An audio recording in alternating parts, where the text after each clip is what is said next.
E vamos dar continuidade ao estudo que o pastor está ministrando nesses dias aqui sobre o Espiritismo. O pastor já falou em programas anteriores e hoje nós vamos estar, então, dando continuidade a esse estudo que foi feito aqui pelo pastor. Temos em mãos uma apostila muito bem elaborada, com pesquisa do pastor aqui. Pastor, o Senhor Jesus, ele ensinou a ressurreição final de todos os homens, ou ensinou ser o estado final dos homens se tornarem espíritos puros, pastor? Allan Kardec pergunta aos espíritos: em que se torna o espírito depois de sua última reencarnação? E a resposta é dada no Livro dos Espíritos, página 84. Allan Kardec, Obras Póstumas, segunda edição, 1985. Então, Allan Kardec declara em puro espírito. É a resposta do Espiritismo. Nossa resposta, à luz da Bíblia Sagrada, é diferente. O Espiritismo ensina o estado final como espírito puro. Entretanto, durante o seu ministério público, Jesus ressuscitou algumas pessoas mencionadas nos evangelhos e, paralelamente, ensinou a ressurreição dos mortos, apontando que a sua ressurreição era base para a ressurreição dos seus seguidores. Apontou também um dia de juízo final em que todos os mortos irão ressuscitar corporalmente. Apocalipse, capítulo 20, versículos 11 a 15. Nós vamos ler essa passagem bíblica para conhecimento dos nossos ouvintes. Vou ler para o senhor, pastor. E vi um grande trono branco e o que estava sentado sobre ele, de cuja presença fugiu a terra e o céu, e não se achou lugar para eles. E vi os mortos, grandes e pequenos, que estavam diante do trono, e abriram-se os livros, e abriu-se outro livro, que é o da vida, e os mortos foram julgados pelas coisas que estavam escritas nos livros, segundo as suas obras. E deu o mar os mortos que nele havia, e a morte e o inferno deram os mortos que neles havia, e foram julgados cada um segundo as suas obras. E a morte e o inferno foram lançados no lago de fogo. Esta é a segunda morte. E aquele que não foi achado escrito no livro da vida foi lançado no lago de fogo. Temos aqui, então, a declaração bíblica sobre a situação do juízo final que todos os mortos irão ressuscitar corporalmente. Falando da sua ressurreição, afirmou Jesus: derribai este templo, em 3 dias o levantarei. Disseram, pois, os judeus: em 46 anos foi edificado este templo, e tu o levantarás em 3 dias? Mas ele falava do templo do seu corpo. Quando, pois, ressuscitou dentre os mortos, os seus discípulos lembraram-se de que lhes dissera isto, e creram na Escritura e na palavra que Jesus tinha dito. João, capítulo 2, versículos 19 a 22. Jesus respondeu e disse-lhes: derribai este templo, e em 3 dias o levantarei. Disseram, pois, os judeus: em 46 anos foi edificado este templo, e tu o levantarás em 3 dias? Mas ele falava do templo do seu corpo. Quando, pois, ressuscitou dos mortos, os seus discípulos lembraram-se de que lhes dissera isso, e creram na Escritura e na palavra que Jesus tinha dito. Sobre a ressurreição universal, ele diz: não vos maravilheis disto, porque vem a hora em que todos que estão nos sepulcros ouvirão a sua voz, e os que fizerem fizeram o bem sairão para a ressurreição da vida, e os que fizeram o mal para a ressurreição da condenação. João, quarto Evangelho, capítulo 5, versículos 28 e 29. Os cristãos esperam ter um corpo glorificado igual ao corpo de Jesus ressuscitado. Filipenses, capítulo 3, versículos 20 a 21. Mas a nossa cidade está nos céus, donde também esperamos o Salvador, o Senhor Jesus Cristo, que transformará o nosso corpo abatido para ser conforme o seu corpo glorioso, segundo o seu eficaz poder de sujeitar também a si todas as coisas. Pastor, vamos falar um pouco também agora sobre a mediunidade, pastor? Sim, vamos entrar nesse assunto. Identidade, ponto essencial. A identidade constitui uma das grandes dificuldades do espiritismo prático. É impossível, com frequência, esclarecê-la, especialmente quando são espíritos superiores, antigos em relação à nossa época.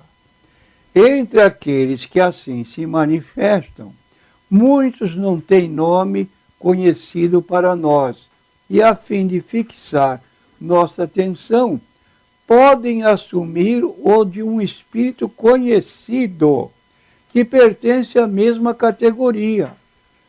Isso é ensino espírita que estamos transmitindo. Assim, se um espírito se comunica com o nome de São Pedro, por exemplo, não há mais nada que prove que seja exatamente o apóstolo desse nome. Pode ser um espírito do mesmo nível por ele enviado. Citação do livro O que é o Espiritismo, página 318, editora Opus Limitada, segunda edição, especial, 1985. Muito bem. Continuando o estudo, pastor Natanael, há perigos na evocação desses espíritos? Também, ainda a citação de livro espírita, também há pessoas que veem perigo em toda parte e em tudo aquilo que desconhece. Daí a pressa com que, do fato de terem perdido a razão alguns dos que se entregaram a esses estudos, tiram conclusões desfavoráveis ao Espiritismo. Citação do Livro dos Espíritos, página 43, editora Opus Limitada, segunda edição especial, ano 1985. Muito bem. Pastor Natanael, podemos citar então alguns versículos da Bíblia em que Deus proíbe esta prática? Sem dúvida, nós temos versículos na Bíblia que proíbem essa prática espírita. Nós temos, por exemplo, vamos citar em primeiro lugar, Êxodo 22, versículo 18. Eu vou ler para o senhor. A feiticeira não deixarás viver. Agora, Levítico, livro seguinte, capítulo 20 e versículo 27. 20, versículo 27. Quando, pois, algum homem ou mulher em si tiver um espírito adivinho ou for encantador, certamente morrerão, com pedras se apedrejarão, o seu sangue é sobre eles.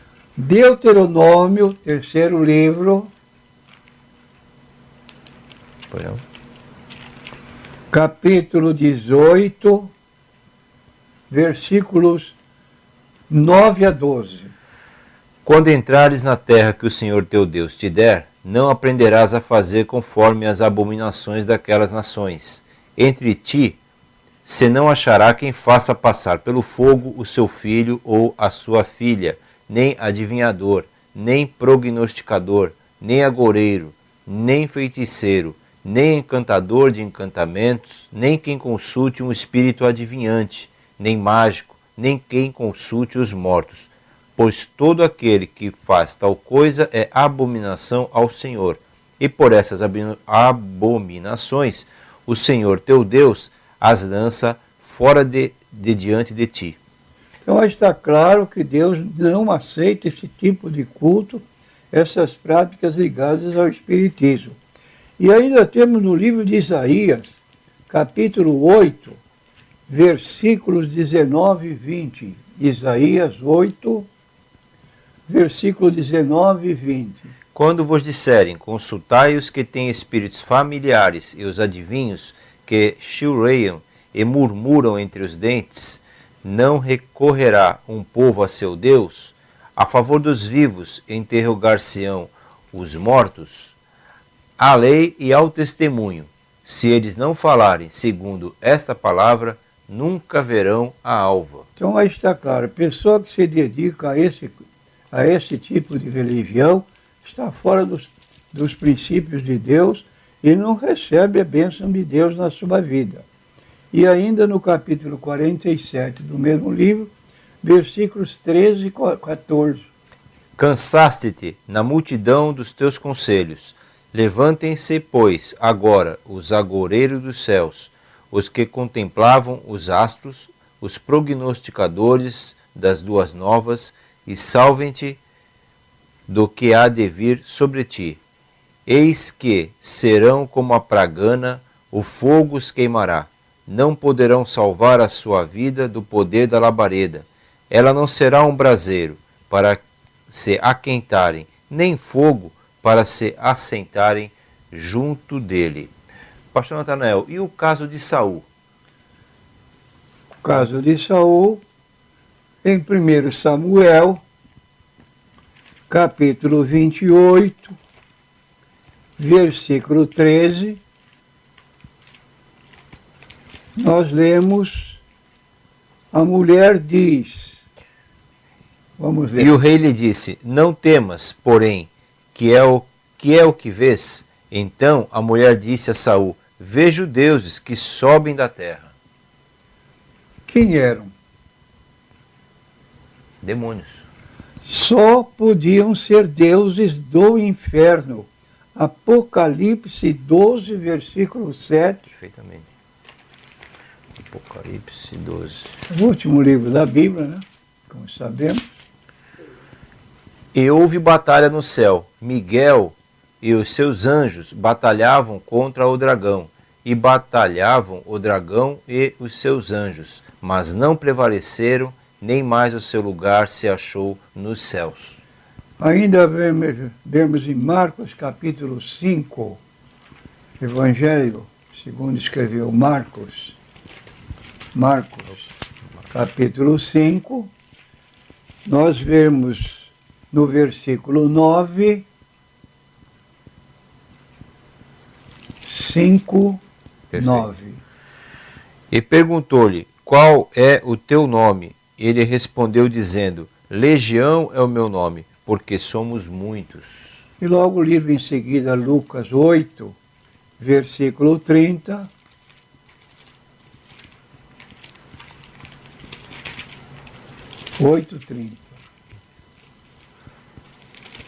Perfeito.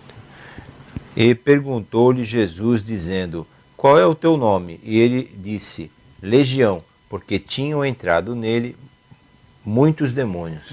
Então o diabo pode transfigurar-se em anjo de luz, de acordo com 2 Coríntios. Certo. 2 Coríntios, capítulo 11, versículos 13 e 14.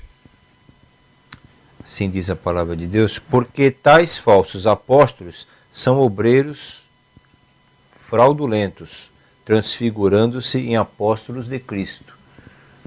E não é maravilha porque o próprio Satanás se transfigura em anjo de luz. Está vendo?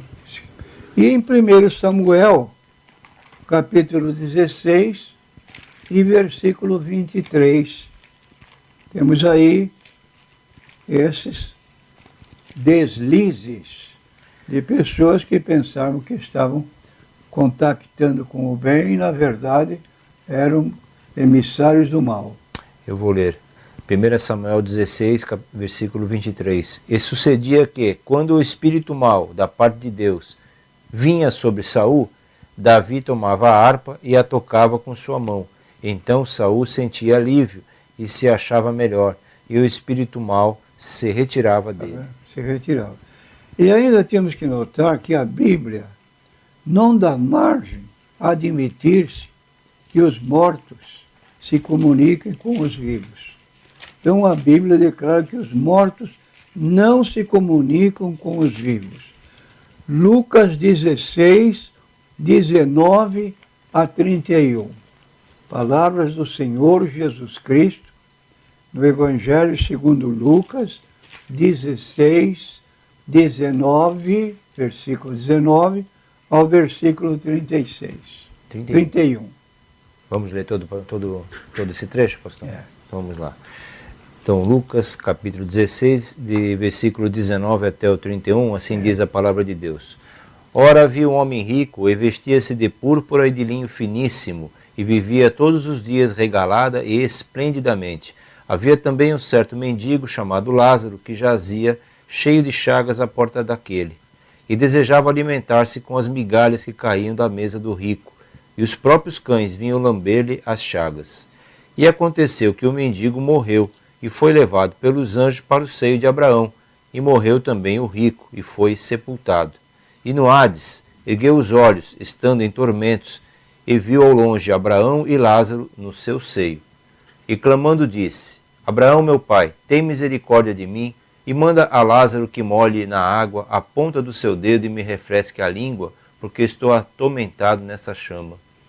Disse, porém, Abraão, filho, lembra-te de que recebeste os teus bens em tua vida, e Lázaro somente males, e agora este é consolado e tu atormentado. E além disso está posto um grande abismo entre nós e vós, de sorte que os que quisessem passar daqui para vós não poderia, nem tampouco os de lá passar para cá. E disse ele, rogo-te, pois, ó pai, que o mandes à casa de meu pai, pois tenho 5 irmãos para que lhe dê testemunho, a fim de que não venham também para este lugar de tormento. Disse-lhe Abraão, eles têm Moisés e os profetas, ouçam-nos. E disse ele, não, Abraão, meu pai, mas se algum dos mortos fosse ter com eles, arrepender-se-iam. Porém Abraão lhe disse, se não ouvem a Moisés e os profetas, tampouco acreditarão ainda que algum dos mortos ressuscite.